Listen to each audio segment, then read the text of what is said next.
Hey everyone, Corvus here. Welcome to this video, which I will show you how to paint convincing rust effects very quickly and easily.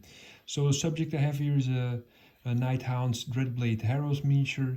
And like on all my Nighthound miniatures, I like to, just the metallics which are on there, I like to give them some rust effects, not cover them in rust entirely. You'll see what I mean in just a minute. But just some rust here and there. And of course these are gaming quality miniatures, so I don't want to spend 1 hour painting a good looking rust effect on this blade. So the technique I will show you is a very quick technique, a very easy technique, and with some tips along the way. In the end the result will look pretty good. So what we'll need for this is, what I already did on this miniature is just a good neutral metal base coat. So like I think lead belcher is a great paint. So just be sure that this is also dry.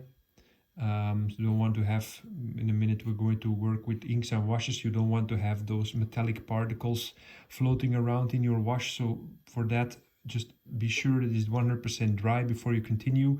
And then the next step I will show you is we'll just be applying Nuln Oil all over the metal. Very straightforward step, I'll show you in a minute. And then we are going to work on our rust effect itself, and this is very crucial. You'll need this Vallejo Game Ink skin wash for that. This is really, it has a lot, the right color, the right consistency, and for me, for years I've been using this for easy and fast rust effects. So this is really crucial that you have this. Don't worry, I will link everything up in the video description, so all the paints you'll need, or the paints that I use here, I will link those in the video description. So the first step, like I said, is pretty straightforward. We just shake up our Nuln Oil. Like I said before, be sure that the metallic paint that you've been using before, this is 1% dry, and then just start applying the Nuln Oil all over. Nothing really special about this, just don't have too much of this pooling going on like I have now. If you have this, then just wipe off the excess and then just start spreading around the Nuln Oil. If you want to go for a bit of a darker effect, like I used to do on my Lord of the Rings Mordor army, then I use Vallejo Game Color or Vallejo Wash, diluted a bit because this is a bit heavier, but also has the drawback that it pulls rather quickly. But I think the Nuln Oil is for this purpose, this is perfect. Now for the next step, like I said, we're going to use the Vallejo Game Ink skin wash. This is coming out of a dropper bottle, so we are, first of all, we're shaking it very well, and secondly, we're going to put some on the palette, not too much. Also, we're not going to dilute this. You can use it straight out of the bottle. Just be sure that you shake it very well. I did some more shaking prior to this recording. All right, now onto applying this skin wash, this rust colored ink onto the blade. Now very straightforward. If you go for a heavy rust effect, you can just put it all over the place, but that's not something I want on this.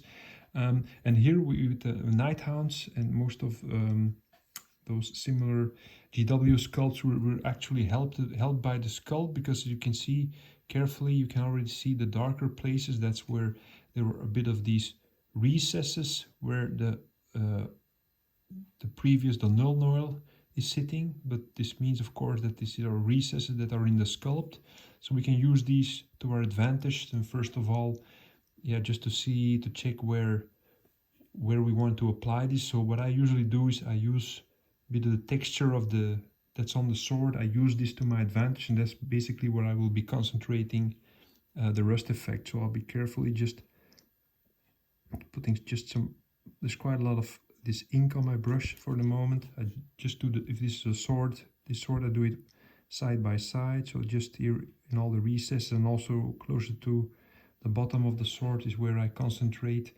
most of the rust effect. What I'm doing now is I'm cleaning my brush. There's not so much water on there, but it's also not completely dry. And then I somewhat clean up these pools, move this a bit more towards the bottom. So don't get too much pooling, but like it's spreading out a bit. As you can see, it's not too heavy, but it's also not so subtle. Somewhere in between is what I like. Also here, there's quite some texture here.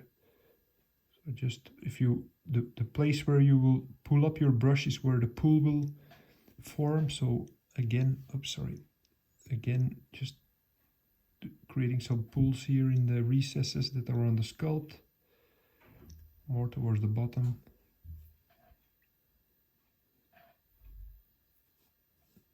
Cleaning the brush and then wiping away the excess. See, I made a mistake. I painted a bit on the hand. No worries, just clean the brush, clean it off. If you're quick, you can clean it off.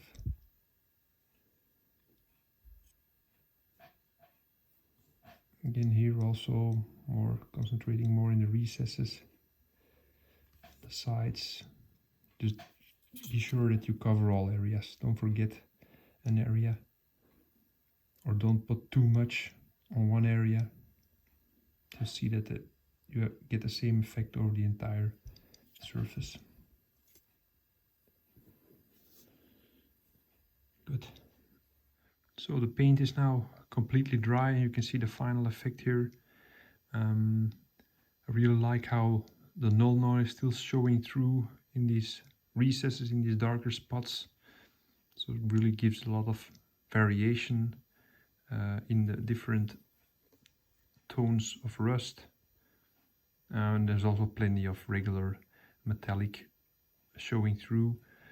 So how we can improve on this is thinning your rust paint more, to have a bit more control over the different layers, to create even more variation. But I think for gaming purposes this is more than enough. Another thing that you can do to improve is just start highlighting your sword with a lighter kind of metallic paint, but I usually leave it like this. I mean, those are old swords, old rusty swords. They're not so shiny in my opinion, so I'll leave them like this. And as you can see, I've completed the same effect on the other metal areas on the miniature. And then to show you a bit what you can do with a more heavier rust effect here, this skull on the base obviously has been lying there for a number of years, so this is even rustier than the sword. So I just covered this helmet is also painted in metallic paint, Lit Belcher and then null oil, and then I covered it entirely with the skin wash. And again, there in the sculpt there's some recesses, so this also helps still creating a nice interesting color variation here with the skin wash. So that's all for this little tutorial. It was quite simple, but I think it's a great technique, quick technique that I would like to share.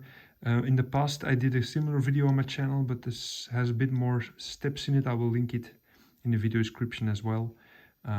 It's a similar technique, but I'd like to refresh this video and show you how I do it now. So if you like this video, please give it a thumbs up. It really helps out the video and the channel. Please consider becoming a subscriber if you haven't done so already, and I hope to see you in the next video. Bye.